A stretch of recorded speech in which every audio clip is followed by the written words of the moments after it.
All right, let's roll out to Minnesota and talk to JC. What's up, JC? Hi. Hi. What's up? Hey, so I have a question. My husband is a youth pastor, and No, that's all you need to say. Ugh. You just want to sit in silence for a while? and I have just been, we both have been, but I have just been verbally abused and just attacked at churches recently. And I just want to know, The church where y'all attend and where he works? yeah, where he worked. He just finished his 2 weeks of resignation. Okay. But it was just so bad that and we still obviously want to do ministry because our hearts are in it, but it's just like, how do we, when this is like what I think this is like the third church that has just hurt us so bad. And I guess I just want help knowing how to move forward from it all. Cause it's a lot. Yeah. Churches can be brutal, right? Yeah, it was. I don't know if you want me to go into detail now. I'm not really sure how the process works, but You can, but here's the thing. I don't know that it's instructive. I'll say it this way. It does matter what they did and what they said. I don't think it matters for what I'm going to tell you. Okay? Okay. Two things here that I want you and your husband to spend some time reflecting on, okay? Mm-hmm. One is the common denominator, the common denominator factor, okay? Okay. There's a common denominator factor that all of these were churches who have hurt you. All these were people inside of churches that hurt you. Yeah. There's also a common denominator factor that is y'all two. And so I think it's wise for you both to spend some time before you go join another community, a church community, much less work at one, to ask yourself, what are we bringing to this equation that might be contributing to something? Mm-hmm. That's a fair question for you to ask. Similar to if somebody calls and says, I just keep getting dumped and keep getting dumped and keep getting dumped. At some point, it's not all their faults. I always want to know, what are you bringing to this dating table? Well, I'm kind of like this and And so I want you to be honest about what y'all two, individually and collectively, bring to a church community. Right. You might find nothing. Or you might find, and you know that's not true. Of course you bring stuff.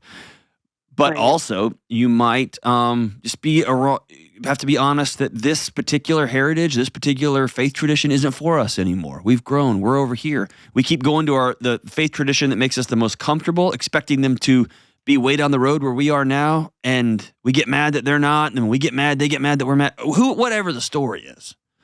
Mm-hmm. You have to be honest about where you are, okay?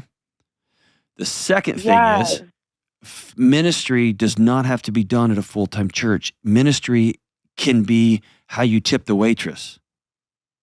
Ministry can be, I work at Uber Eats and he works at a print shop, and we honor and love everybody, especially the least of these. That's ministry too. Right. And unfortunately, churches don't have some of the same protections that you can't say certain things in a workplace. You can't just demean people in a workplace. Mm-hmm. Right? Or you can't say, I'm praying for you because, and then spill a bunch of, gossip and whatever poison on you. Right. And so it might be time to say, okay, we're still going to do ministry, quote unquote. We're still going to be people who espouse our faith values to everyone all over the place. Mm-hmm. But we're going to do it in a business. We're going to do it as a small business. We're going to do it cutting grass. And we're going to do it as counselors. We're going to do it here's what I'm saying. Change your picture of what your core vision for your life is. Change the environment. Change the picture of that. And at least spend time entertaining it. Might not be where you land, but at least spend time entertaining it. Because right now, you keep sticking your hand back in the bag and getting bit by the same rattlesnake, and you're so mad at the rattlesnake. And it's just looking at you going, that's what I do. I bite people like you. Yeah. So give me an example of a thing the church did.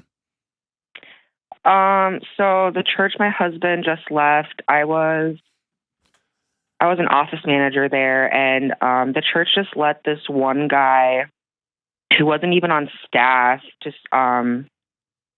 he just let this man call the current pastor at that time. We've gone through 2 pastors in like 6 months, but let him just totally attack them personally, verbally abusing them, just yelling at them. It's this guy who's been with the church for like 20 plus years. And then I'm the type of person who I like to follow the rules. I see things as black and white. Nerd. And he kept, just kidding. I'm totally kidding. Totally kidding. Okay. And he kept trying to not follow the rules in the office, and everybody else has to. And I was the only one to stand up to him and say, hey, I'm creating these processes for a reason. You need to follow these. And then I became a target. And then him and his friend of the church, who they both had some sort of leadership, they weren't paid, called me a Nazi. They called me weak. They called me pathetic. They told me and my coworker to shut up. And the church didn't do anything about it. I wrote 2 letters to the leadership team about it. Didn't hear anything. Our current pastor at the time ended up leaving.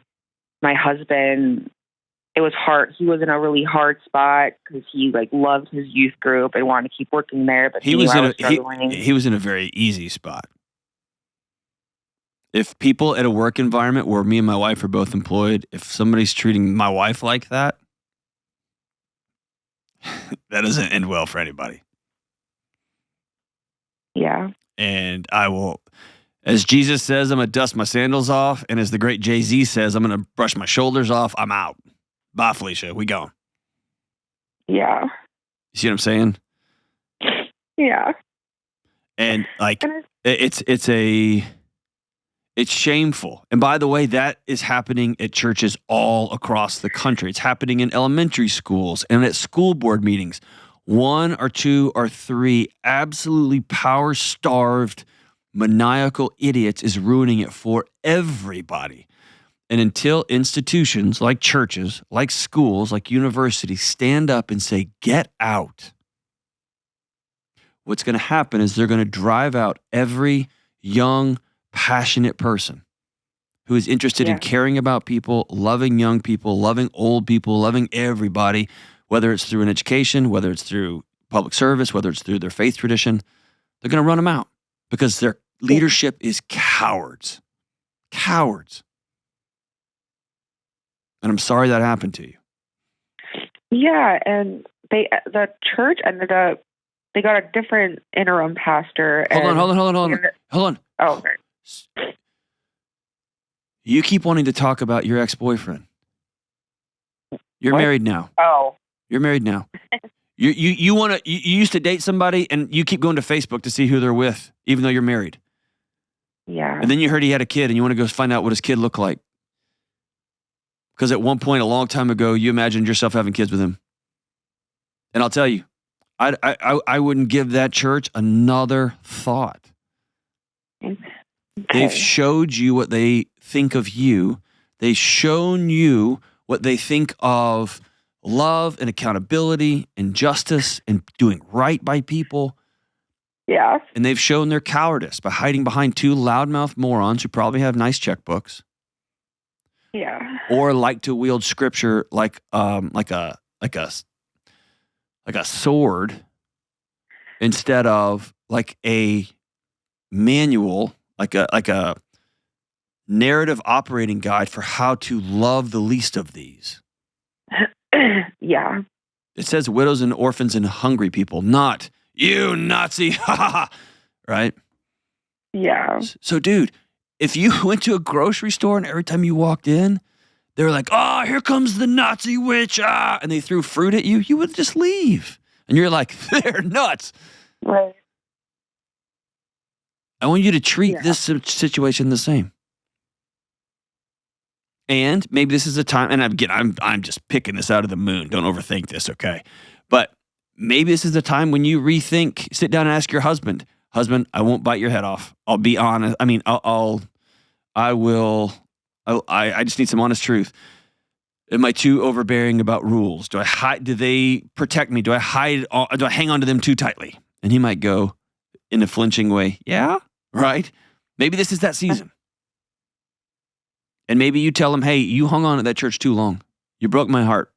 For a while, you chose the youth group over me. Yeah. And you need to deal with that in your marriage. And it's real easy when you get that crossways that you're going to blame the church. You're going to get mad at these guys. When really, that's just misdirected anger. You're really mad at your husband. You're heartbroken. Yeah. Did he ever confront that guy that was coming by the office and causing all the problems? No. You got to start there. There is no but. You start there. He did confront the church as a whole. Nope. Okay. If a man walks into the place where me and my wife both work, and he sends my wife out in tears because he was calling her names just for her doing her job, he'll deal directly with me. And I'm not saying that in some beefcake flex off. I'm not talking about we're going to do a pose down or I'm going to fight him in a church parking lot. What I'm saying is I'm going to go have that conversation. And your husband didn't do that. And there's part of you inside wondering, am I worth rescuing? Yeah. And you got to start there. Leave the church out of this stuff. There's idiots everywhere. Every organization on the planet has extraordinary, wonderful people and idiots. And occasionally the idiots run the place. I also know, by the way, there's some really extraordinary churches out there doing amazing things. Right. Okay? But the question you have to ask is, husband, why? Why? When I looked over my shoulder, why weren't you standing there? When this guy was in there yelling, when him and his knuckleheaded buddy were in there hollering at me and saying these things about me, why weren't you at their front door of their homes? Why weren't you on the phone with them? Am I worth so little? That's where you start. That's a girl with a broken heart. And you're not crazy and you're not misguided. And I'm not overly zealous. Sorry this happened. Sorry it happened. For many of us, I am including myself here, it's very hard to wind up occupation, work, the HR part of employment, and my faith journey, and my love of teaching, and my love of helping hurting people, and people who throw grenades just because that gives them the only little shred of power they have in their miserable, tiny little lives. It's hard. And so professional ministry is not for everybody. Just not. And that's all right. Formula One racing isn't for everybody. Janitorial services isn't for everybody. Only a select few who can do excellence when nobody's watching. So you and your husband go on a quick weekend retreat. You'll ask each other. You ask yourselves, what do we bring to this? Where were you, hon? Where were you? And give him permission to speak into you because I'm sure he's got some thoughts on you too. And then ask yourselves, what does ministry look like for us not in a church? What does employment look like for us somewhere not in a church? And at least just sit with that for a while. It might not be where you land, but at least sit with it. Because right now this is 1, 2, church 3. There's a pattern like quickly emerging. And when we see trend lines, when we see patterns, often let's just stop what we're doing right now so the trend doesn't get any worse. And maybe we do something completely different and see if that reverses the trend. So sorry this happened to you, JC. Institutions, churches, colleges, elementary schools, school boards. If you do not immediately start standing up to the idiots on each side of the aisle, on each side of on every side of the socioeconomic scale. If you don't start standing up to the few loud lunatics, you're going to lose everybody. Everybody.